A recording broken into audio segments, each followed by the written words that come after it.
신 하나님 아버지, 우리 사랑하는 찬양대가 하나님의 약속을 붙잡고 강하고 담대하라는 찬양을 드렸습니다. 하나님, 그 찬양의 가사가 우리 사랑하는 성도님들의 가사가 될 수 있도록 은혜 베풀어 주옵소서. 우리 김수님 어머님, 하나님이 은혜 주셔서 이렇게 하나님 전에 나오게 하시고 또 등록해서 한 가족으로 이제 신앙생활할 수 있는 은혜 주시니 감사합니다. 하나님, 노년이 복이 되게 하시고 강건하실 수 있도록 은혜 베풀어 주옵소서.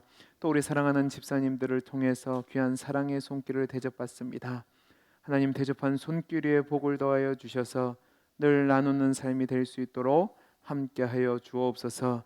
또 우리 사랑하는 중고등부 친구들이 함께 예배드립니다. 하나님, 저들의 마음속에 주님이 찾아가 주시고 주님이 만나 주셔서 장성한 그리스도인으로 자랄 수 있는 복을 허락하여 주옵소서.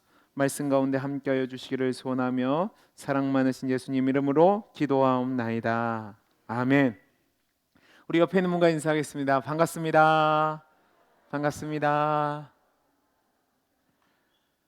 자, 우리는 계속해서 지금 사울의 실패를 살펴보고 있는데, 첫 번째 시간에는 사울이 자신의 왕권을 강화하기 위해서 전쟁을 벌임으로 말미암아 하나님 앞에 실패하는 인생의 단초를 제공했다는 얘기를 드렸고, 지난번에 두 번째 시간에는 우리가 무엇을 이야기했냐면, 제사가 문제가 아니라, 제가 말씀드렸죠, 제사가 문제가 아니라 기다리라는 하나님의 말씀을 믿지 못하고 순종하지 않았기 때문에 문제가 됐다라고 말씀을 드렸습니다. 이제 오늘은 세 번째 시간인데, 오늘은 좀 다른 관점에서 오늘 본문을 대하려고 합니다. 어떤 관점이냐면, 우리가 사울의 입장에서 한번 오늘 이야기를 해보려고 합니다.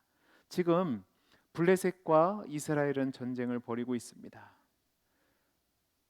사울의 선제 공격으로 전쟁이 시작됐는데 블레셋이 가만히 있지 않고 엄청난 대군을 몰고 오니까 지금 믹마스에서, 우리가 지난번에 사진 보셔서 아시겠지만 양쪽 골짜기 위에서 지금 양쪽의 군대가 대치하고 있는데, 문제는 사울의 입장에서 보면 절체절명의 위기의 상황입니다. 이스라엘 백성이 전쟁에서 승리하는 내용을 보면 항상 언제나 하나님의 인도하심과 임재를 확인한 후에 전쟁을 할 때입니다. 그러니까 사울이 이 위기의 상황 속에서 전쟁을 승리할 수 있는 방법은 무엇이냐? 빨리 사무엘이 와서, 약속한 대로 와서 화목제와 번제를 드리고 하나님이 함께 하신다는 확신을 주고 그 말씀을 붙잡고 나가야 해서 승리해야 되는데, 문제는 사무엘이 정한 날인데 오지 않는 겁니다. 그러니까 다급해진 사울이 제사를 드렸죠. 자, 우리 10절 말씀을 같이 한번 읽어보겠습니다. 10절을 같이 읽습니다. 우리 같이 읽습니다. 시작. 번제 드리기를 마치자 사무엘이 온지라 사울이 나가 맞으며 무난함에. 자, 보세요. 제가 지난번에 말씀드렸죠. 짠 것처럼 어떻게 그렇게 안 오던 사무엘이 제사를 드리자마자 왔단 말입니다. 그리고 도착하자마자 사무엘은 사울을 책망합니다. 여기서 이제 우리가 생각할 게 있어요. 우리는 성경을 읽을 때 늘 결과를 보기 때문에 쉽게 사람을 단정지어 평가를 합니다. 어떤 인물에 대해서 누구는 좋은 사람, 누구는 나쁜 사람, 이렇게 결론을 내리고 그 사람을 대할 때가 많다는 말입니다. 그런데 이렇게 성경을 읽다 보면 성경이 말하고자 하는 내용을 간과할 수가 있습니다. 오늘 말씀도 그렇게 되는 거예요. 여러분, 제가 지난번에도 말씀드렸지만 사울이 제사를 드린 것은 그렇게 큰 문제가 되지 않습니다. 이 이면에 숨은 문제가 있단 말이에요. 그 이면을 제대로 이해하지 못하면 오늘 본문이 하는 이야기를 우리가 제대로 파악하지 못해요. 그래서 그 부분을 이야기를 하는데, 사울의 입장에서 한번 보자고요. 우리가, 제가 말씀드리지만 항상 사울을 대할 때 우리는 나쁜 놈, 실패한 왕이라고 얘기하는데, 그렇게 판단해서는 안 되고, 왜 사울이 저런 행동을 했을까라고 생각하면서 살펴봐야 돼요. 자, 우리 성경을 한 군데 찾아보죠. 사무엘상 21장입니다. 사무엘상 21장을 보면 사울의 입장에서는 억울한 얘기가 기록되어 있습니다. 자, 우리 1절에서 8절까지 말씀을 봐야 되는데 먼저 1절 말씀을 한번 읽어보겠습니다. 시작. 다윗이 노베 가서 제사장 아히멜렉에게 이르니 아히멜렉이 떨며 다윗을 영접하여 그에게 이르되 어찌하여 내가 홀로 있고 함께하는 자가 아무도 없느냐 하니, 이 얘기는 뭐냐면 왜 왕 없이 너가 혼자 왔냐는 얘기예요. 그 다음에 2절 읽습니다. 다윗이 제사장 아히멜렉에게 이르되 왕이 내게 일을 하려고 이르시기를 내가 너를 보내는 것과 내게 명령한 일은 아무것도 사람에게 알리지 말라 하시기로 내가 다른 나의 소년들을 이러이러한 곳으로 오라고 말하였나. 지금 특별 임무를 받았다는 거예요. 그 다음에 3절 보시기 바랍니다. 이제 당신의 수중에 무엇이 있나이까 떡 5덩이나 무엇이나 있는 대로 내 손에 주소서 하니. 자, 그 다음에 6절을 가보겠습니다. 6절입니다. 시작. 제사장이 그 거룩한 떡을 주었으니 거기는 진설병 곧 여호와 앞에서 물려낸 떡밖에 없었음이라. 이 떡은 더운 떡을 드리는 날에 물려낸 것이더라. 자, 사울이 다윗을 죽이려고 하니까 다윗이 도피하는 과정 가운데 너무 급하게 도피하다니까 아무것도 가진 게 없었어요. 아무것도 가진 게 없으니까 노베에 있던 제사장 아히멜렉에게 가서 아히멜렉에게 거짓말을 하는 겁니다. 자기가 특별 임무를 받았는데 너무 급하게 오다 보니까 챙긴 게 없대요. 그러니까 나한테 먹을 것 좀 달래요. 그래서 그가 받은 게 뭐냐면 제사장 이외에는 먹지 못하도록 되어 있던 진설병을 받아 먹습니다. 그리고 8절 말씀을 보면 또 제사장을 속여서 자신이 이전에 쳤던 골리앗의 칼을 받게 됩니다. 처음부터 속였단 말이에요. 그런데 성경을 가만히 보시면요, 여러분, 다윗이 한 일에 대해서 성경 기자가 꾸중하거나 책망하거나 잘못됐다라고 이야기하는 부분이 없습니다. 그런데 오늘 본문을 보면 사울의 입장에서 보면 제사 한 번 잘못 드렸다고 너무 야박하다고 할 정도로 주관벌을 내고 있다는 말입니다. 그러니까 많은 사람들 중에서 특별히 성경을 하나님의 말씀으로 대하지 않고 세상의 역사책으로 보는 사람들은 뭐라고 얘기하냐면 다윗이 승리자니까 승리자의 관점에서 기록하다 보니까 사울을 이렇게 나쁘게 기록했다라고 이야기하는 사람들도 있습니다. 그러나 저는 그렇게 생각하지 않습니다. 성경은 승리자의 역사를 기록한 것이 아니라 하나님이 누구신가를 기록한 거예요. 그러니까 그 문제는 되지 않고 그럼 왜 여기서 이렇게 큰 문제를 삼았는지를 이제 우리가 살펴봐야 되는 겁니다. 자, 우리 8절 말씀을 다시 한번 같이 읽어보겠습니다. 8절입니다. 시작. 사울은 사무엘이 정한 기한대로 이레 동안을 기다렸으나 사무엘이 길갈로 오지 아니하매 백성이 사울에게서 흩어지는지라. 자, 보세요. 이제 사울의 억울한 면을 여러분이 보셔야 되는 겁니다. 사울이 왜 이럴 수밖에 없는가를 보셔야 되는데 지금 사울의 선제 공격으로 블레셋이 쳐들어왔는데 블레셋은 철병과 그 다음에 마병과 모든 보병들이 한꺼번에 왔습니다. 그런데 지금 사울 옆에 있는 사람들은 누구냐면 전체 이스라엘 백성 중에서 급하게 징병된 자원병들이었어요. 그러니까 정예군과 자원군, 그러니까 오합지졸이 싸우는데 여러분 이길 수 있는 확률이 몇 %가 될 것 같으십니까? 예를 들어서 UFC에서 선수 생활을 하는 프로 선수와 제가 가서 복싱 경기를 하면 제가 이길까요, 질까요? 빨리 대답을 해보세요. 제가 이길까요, 질까요? 쥐 터지겠죠. 게임이 안 돼요. 지금 그런 상황이에요. 그런데 여기서 끝나는 게 아니라 숫자적으로도 굉장히 문제가 생깁니다. 우리 13장 15절을 보면 사무엘이 일어나 길갈에서 떠나 베냐민 기브아로 올라가니라. 사울이 자기와 함께한 백성의 수를 세보니 몇 명이래요? 600명입니다. 그런데 여러분 잘 생각하셔야 돼요. 사무엘이 상비군을 두었는데 몇 명을 뒀었다고 제가 말씀드렸죠? 이러시면 곤란합니다. 3,000명. 그 중에서 2,000명은 자기가 갖고 1,000명은 요나단에게 줬는데 요나단이 먼저 쳐가지고 뭐 전쟁이 일어났다고 제가 몇 번을 얘기했잖아요. 자, 3,000명인데 지금 몇 명 남았대요? 600명 남았어요. 그럼 나머지 2,300명은 어디 갔을까요? 도망갔어요. 자, 그러면 잘 보세요. 수만 명의 군대 대 600명이 싸우는데 이길 확률은 몇 퍼센트가 될 것 같으십니까? 자, 인원수도 안 됩니다. 그 다음에 무기도 비교가 안 됩니다. 자, 우리 19절에서 22절 말씀 보겠습니다. 19절에서 22절 같이 읽어보겠습니다. 시작.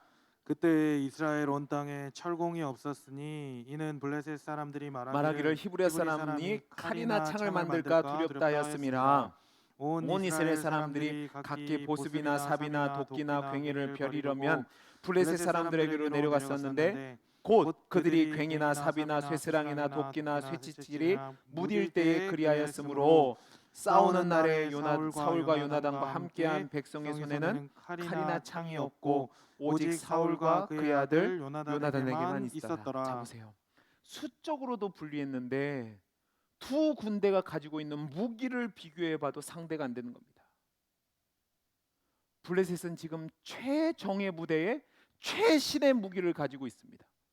그런데 이스라엘 진영을 보면 변변한 칼이나 창이 없어서 무기가 뭐냐면 도끼, 그 다음에 쇠스랑 이런 거 갖고 왔다고요.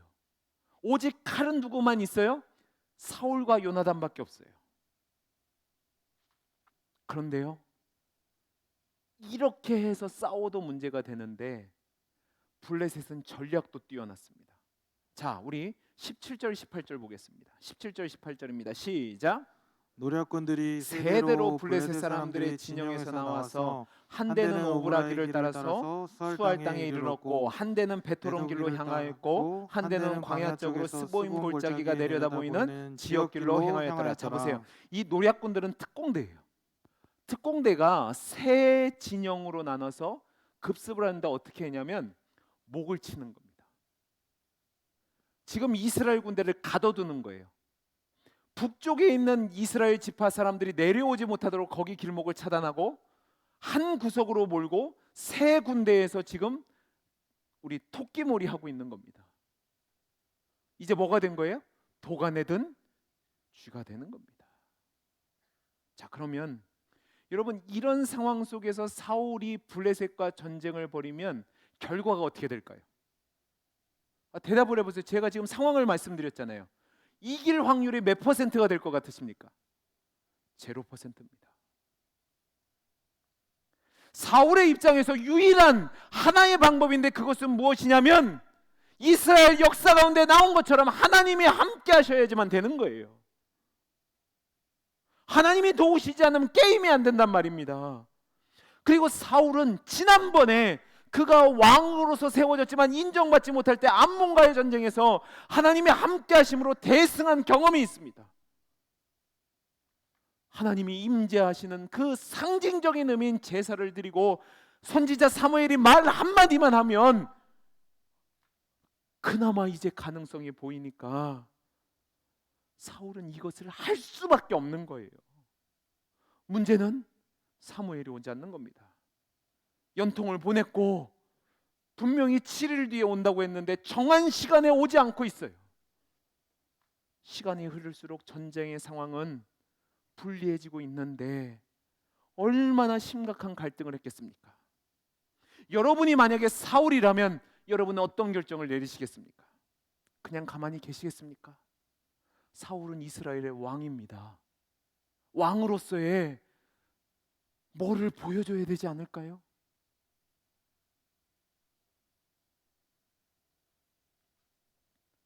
여러분이 왕이라면 무슨 방법을 사용하시겠습니까? 내가 할 수 있는 모든 방법은 고안해 보지 않을까요? 만약에 사울의 입장이라면 내가 아무것도 안 하고 단지 언제 올지 모르는 사무엘을 기다리는 것은요, 무책임한 방관으로 생각할 수 있는 상황입니다. 그래서 그가 백성들의 사기를 진작시키기 위해서 제사를 드린 거예요. 이게 바로 사울이 한 치명적인 실수가 되는 겁니다. 사울은요, 아무리 상황이 여의치 않았다 할지라도 기다려야만 했습니다. 왜냐하면 지금 사울이 직면한 이 문제는 사울 개인의 문제일 뿐만 아니라 앞으로 이스라엘 역사 가운데 왕들에게 요구될 문제인데, 그것이 무엇이냐면 하나님이 하나님을 대신해서 보낸 선지자의 권위에 대해서 이스라엘 왕들은 마땅한 반응을 보였어야 되는데, 그것이 무엇이냐면 무조건적인 순종이었습니다. 왜냐하면 제가 말씀드린 것처럼 이스라엘의 왕은 당시 고대 근동의 군주들처럼 절대 권력자들로 신들까지 움직이는 왕이 아니라 철저하게 왕 대신 하나님의 명령을 따르는 종으로서의 왕이었기 때문에 그렇습니다.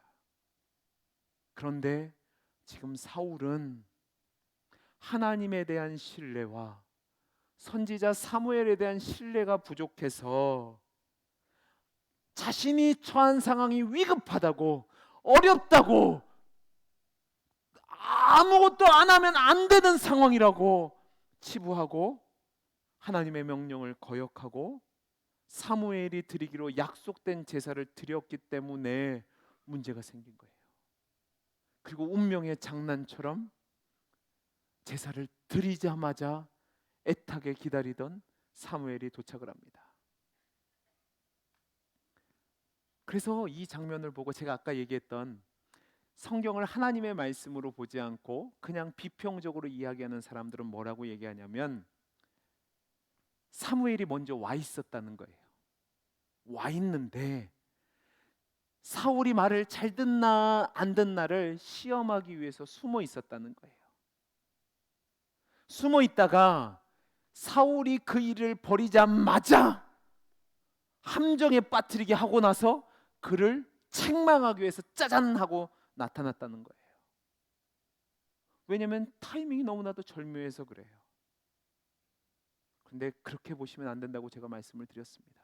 자, 그러면 이렇게 도착한 사무엘이 이제 사울에게 하는 말을 들어보시기 바랍니다. 자, 당신 뭐 했습니까? 라고 다그쳐요. 이때 사울이 이제 자기를 변호하는 말을 합니다. 자, 11절 12절 같이 읽어보죠. 자, 우리 중고등부 학생들도 같이 읽어보겠습니다. 11절 12절 시작. 사무엘이 이르되 왕이 행하신 것이 무엇이냐 하니 사울이 이르되 백성은 내게서 흩어지고 당신은 정한 날 안에 오지 아니하고 블레셋 사람은 믹마스에 모였음을 내가 보았으므로 이에 내가 이르기를 블레셋 사람들이 나를 치러 길갈로 내려오겠거늘 내가 여호와께 은혜를 간구하지 못하였다 하고 부득이하여 번제를 드렸나이다 여러분, 이 하니라. 대답을 한마디로 얘기하면 좀 뭔지 아세요? 어쩔 수 없어서 부득이하게 했다는 거예요. 내가 감당하기에는 너무나도 상황이 어려우니까 어쩔 수 없이 제사를 드렸대요. 그리고 사울은 이 말을 하면 사무엘이 충분히 자신의 입장을 이해해 줄 거라고 생각한 것 같습니다. 그러니까 여기다 사무엘, 당신도 정한 날 시간에 못 왔잖아요 라고 얘기를 한 거예요. 그런데요, 이런 사울의 기대와는 달리 사무엘에서 입에서 나오는 말은요, 사울이 감당하기 너무 힘든 거였습니다. 자, 우리 13절 14절을 같이 한번 읽어보죠. 같이 읽겠습니다. 시작. 사무엘이 사울에게 이르되 왕이 망령되이 행하였도다. 왕이 왕의 하나님 여호와께 왕에게 내리신 명령을 지키지 아니하였도다. 그리하였더라면 여호와께서 이스라엘 위에 왕의 나라를 영원히 세우셨을 것이거늘 지금은 왕의 나라가 길지 못할 것이라 여호와께서 왕에게 명령하신 바를 왕이 지키지 아니하였으므로 여호와께서 그의 마음에 맞는 사람을 구하여 여호와께서 그를 그의 백성의 지도자로 삼으셨느니라 하고. 여러분, 이 말씀의 내용이 뭐죠? 지금 사울의 문제가 뭐냐면 왕이라는 지위가 이스라엘 나라에서 어떤 것인지에 대해서 실패했다는 겁니다. 제가 말씀드린 것처럼 다른 고대의 국가는 왕은 스스로가 신이고 초법적인 존재였어요. 그러나 이스라엘의 왕은 하나님의 종으로서 왕이었어요. 그러니까 주인은 하나님이신데 사울이 이 질서를 깼다는 겁니다. 그리고 나서 하는 말이 사울 입장에서 보면 너무 과한 책망을 하는 거예요. 제가 왜 과하다고 얘기하는지 13절을 보시기 바랍니다. 13절을 보면 왕이 하나님 여호와께서 왕에게 내리신 명령을 지키지 아니하였도다. 자, 여기까지는 납득할 만해요. 근데 그 다음을 보세요. 그리하였더라면 여호와께서 이스라엘 위에 왕의 나라를 영원히 세우셨을 것이거늘 이라고 얘기해요. 여러분, 이 말씀을 가만히 보시면요, 사무엘이 사울을 책망하는데 그 내용이 이상해요. 구약에서는 하나님께 책망을 받는다고 하면 보통 율법을 어긴 것 때문에 그래요. 근데 사무엘이 사울을 책망하는데 율법을 어긴 조항이 없습니다. 어떤 분들은 이렇게 얘기해요. 아니, 사울이 제사를 드렸으니까 율법을 어긴 것이 아니냐라고 말을 하는데, 물론 성경을 보면 제사장만이 하나님께 제사를 드릴 수 있다는 구약의 규례가 있기는 하지만 다른 사람들에게는 하나님이 허용하십니다. 제가 허용하는 예를 보여드릴게요. 자, 사무엘상 1장 1절을 가보시기 바랍니다. 사무엘상 1장 1절을 같이 읽어보죠. 시작. 에브라임 산지 라마다임과 소임에 에브라임 사람 엘가나라 하는 사람이 있었으니 그는 여로함의 아들이요 엘리오의 손자요 도우의 증손이요 숲의 현손이더라 라고 되어 있습니다. 여러분, 에브라임 산지에 에브라임 사람 엘가나가 있었대요. 그러면 사무엘은 어느 지파 사람입니까? 그러면 엘가나가 누군지 몰라서 대답을 못 하시는 거죠. 엘가나는 사무엘의 아버지입니다. 자, 아버지가 에브라임 사람이면 사무엘은 어디 사람이 되는 거예요? 에브라임 사람이에요. 근데 사무엘은 제사 드렸어요. 또 다른 장면 볼까요? 사무엘상 7장을 가보시기 바랍니다. 사무엘상 7장입니다. 시작. 기럇 여아림 사람들이 와서 여호와의 궤를 옮겨 산에 사는 아비나답의 집에 들여놓고 그의 아들 엘리야사를 거룩하게 구별하여 여호와의 궤를 지키게 됐다. 여러분, 여호와의 궤는 누구만 지킬 수 있었죠? 제사장, 레위 지파만 가능했습니다. 그런데 여러분, 여기 보면 아비나답이라는 사람이 나오는데 이 사람은 유다 지파 사람입니다. 그러면 이 언약궤를 지켰던 엘리아살도 어느 지파 사람이에요? 제 말이 어려워서 대답을 안 하시는 거예요? 쉬워서 대답을 안 하시는 거예요? 자, 다시. 아미다답이 유다 지파 사람이면 엘리아살은 어디 지파 사람이에요? 유다 지파 사람이에요. 그러면 언약궤 지키면 돼요, 안 돼요? 안 돼요. 근데 했잖아요. 그리고 앞을 보면 사무엘의 두 아들들이 악행을 행했는데요, 하나님이요 그 사무엘의 두 아들을 심판했다는 기록이 없어요.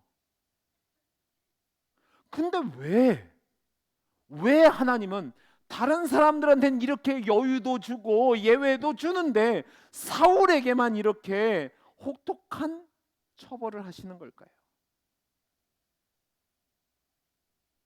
그리고 여러분, 앞에 말씀을 보면 길갈에서 7일 동안 기다리라는 명령은 하나님 말씀이 아니라 사무엘의 말입니다. 근데 지금 사무엘은 자기가 한 말을 하나님의 말이래요. 그러니까 자기와 하나님을 동격화하고 있다는 말입니다. 그 다음에 더 억울한 장면은 13절 하반절에 나와요. 자, 보세요. 왕의 하나님 여호와께서 왕에게 내리신 명령을 지키지 아니하였도다. 그리하였더라면 여호와께서 이스라엘 위에 왕의 나라를 영원히 세우셨을 것이거늘 이라고 얘기했는데, 이거는 좀 억지 같아요.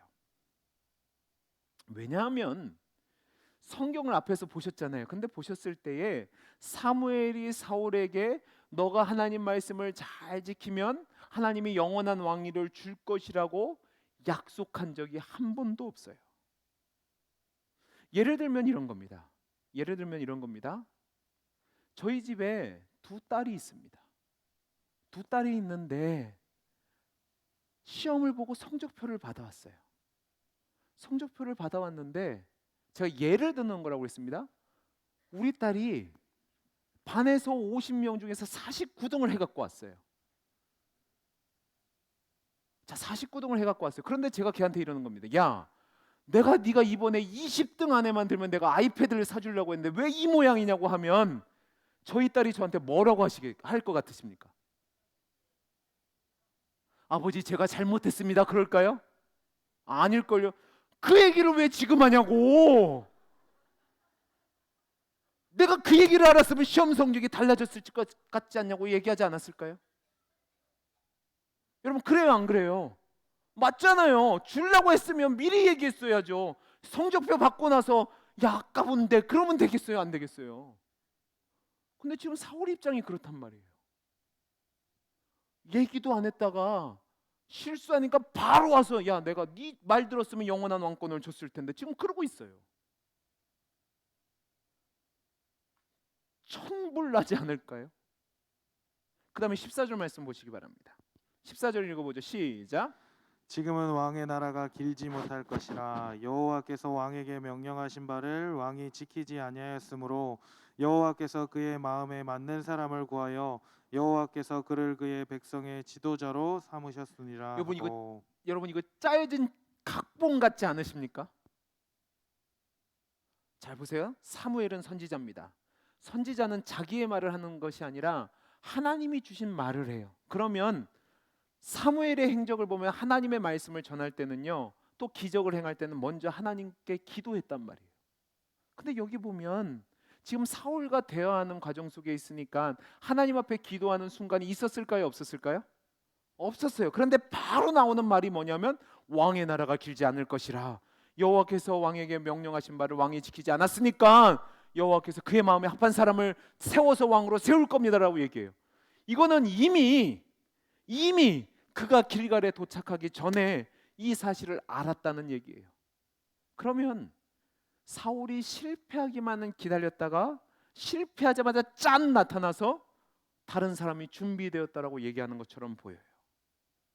그러니까 사울의 입장에서 보면 이거는 억울한 거예요. 하나님과 사무엘이 작당을 하고 나를 버리기로 계획을 하고 이 일을 꾸민 것처럼 보여줄 수 있다는 말이에요. 여러분은 어떻게 생각하십니까? 도대체 왜 뭐가 문제가 돼서 이런 상황까지 왔다고 생각하십니까? 여기서 오늘 우리가 교훈을 얻기를 원하는 겁니다. 여기서 우리가 생각해야 될 것은 우리가 놓치는 것이 있는데 그게 무엇이냐면 하나님의 주권이라는 문제입니다. 사울에게 있어서 가장 큰 죄는 무엇이냐면 하나님을 하나님으로 인정하지 않는 죄, 즉 불순종의 죄를 지은 겁니다. 지금 사울의 문제는 제사를 드릴 수 없는 사람이 제사를 드렸다가 아니라 하나님 말씀에 불순종했기 때문에 문제가 되는 겁니다. 이 말은 사무엘과 하나님이 파놓은 함정에 사울이 빠진 것이 아니라 스스로 자신의 운명을 결정하여 하나님의 왕되심을 인정하지 않고 거역하는 길로 갔기 때문에 그것이 사울의 문제가 됐다는 겁니다. 제가 이것을 명확하게 보여주는 말씀을 여러분에게 증거로 보여드리겠습니다. 사무엘하 24장을 가보시기 바랍니다. 아까 제가 얘기했듯이 사울이 하나님 앞에 제사를 드려서 문제가 아니라고 제가 말씀을 드렸습니다. 이거와 똑같은 말씀이 나옵니다. 자, 사무엘하 24장 18절부터 25절까지 말씀을 저와 여러분이 한 절씩 교독하죠. 이날에 같이 다윗에게 이르러 그에게 아뢰되 올라가서 여부스 사람 아라우나의 타작마당에서 여호와를 위하여 제단을 쌓으소서 하매 다윗이 여호와께서 명령하신 바 가세 말대로 올라가니라. 자, 그 다음에 좀 건너뛰겠습니다. 건너뛰고 23절부터 제가 읽죠. 왕이요 아라우나가 이것을 다 왕께 드리나이다 하고 또 왕께 아뢰되 왕의 하나님 여호와께서 왕을 기쁘게 받으시기를 원하나이다. 왕이 아라우나에게 이르되 그렇지 아니하다. 내가 값을 주고 내게서 살이라. 값 없이는 내 하나님 여호와께 번제를 드리지 아니하리라 하고 다윗이 은 50세겔을 타작마당과 소를 사고. 자, 25절 같이 읽죠. 시작. 그곳에서 여호와를 위하여 제단을 쌓고 번제와 화목제를 드렸더니 이에 여호와께서 그 땅을 위한 기도를 들으심에 이스라엘에게 내리는 재앙이 그쳤더라. 여러분, 이 말씀은 다윗이 인구조사라는 죄를 범하고 하나님께 징벌을 받을 때에 자신이 선택한 그 징벌 때문에 이스라엘 백성이 죽음의 사자에 의해서 죽는 것을 보고 하나님이 이 백성은 무죄하니까 나와 우리 집에 그 형벌을 달라고 한 뒤에 일어난 일입니다. 여러분, 중요한 것은 여러분 25절 보세요. 25절에 다윗도 여호와를 위하여 제단을 쌓았고 번제와 화목제를 드렸다고요. 여러분, 다윗은 어느 지파 사람입니까? 모르시겠어요? 큰일 납니다. 다윗은 어느 지파 사람이에요? 유다 지파 사람이에요. 그러면 다윗도 지금 레위 지파가 아닌데 하나님 앞에 제사를 드렸잖아요. 그럼 똑같이 처벌 받아야죠. 그런데 다윗의 제사는 하나님이 받으세요. 근데 사울의 제사는 받지 않았다면 왜 문제가 되냐고요. 바로 19절에서 차이가 있는 거예요. 19절에 가보겠습니다. 19절 가보죠. 시작. 명하신 바 가사 말대로 올라가니라. 여호와께서 명하신 바 가세 말대로 올라가서 제사를 드렸던 거예요. 자, 차이를 아시겠어요? 다윗은 하나님이 명령하신 대로 선지자 가세 말대로 아라우나의 타작마당에 올라가서 제사를 드렸고, 그래서 그 제사를 하나님이 받으신 거고, 사울이 제사를 드린 것에 대해서 책망을 받은 것은 제사가 문제가 아니라 하나님의 선지자가 약속한 것을 거역하고 하나님의 말씀대로 한 것이 아니라 내 상황 때문에 한 것이 문제가 됐다는 말입니다. 사무엘이 명령을 했는데 그 명령을 어기면서 스스로 제사를 드린 것은 결국은 하나님께 제사를 드린 것이 아니라 하나님의 도움 없이, 말씀 없이, 통치 없이 내가 이 나라의 왕으로서 하나님까지도 이용하려고 했던 그 모습이었기 때문에 문제가 되는 거예요. 하나님을 대신해서 내가 왕 노릇하는 거죠. 그러니까 14절에서 이렇게 나오는 겁니다. 여호와께서 그 마음에 맞는 사람을 구하여, 하나님 마음에 합한 사람을, 하나님 뜻에 순종하는 사람을 왕으로 세우겠다는 겁니다.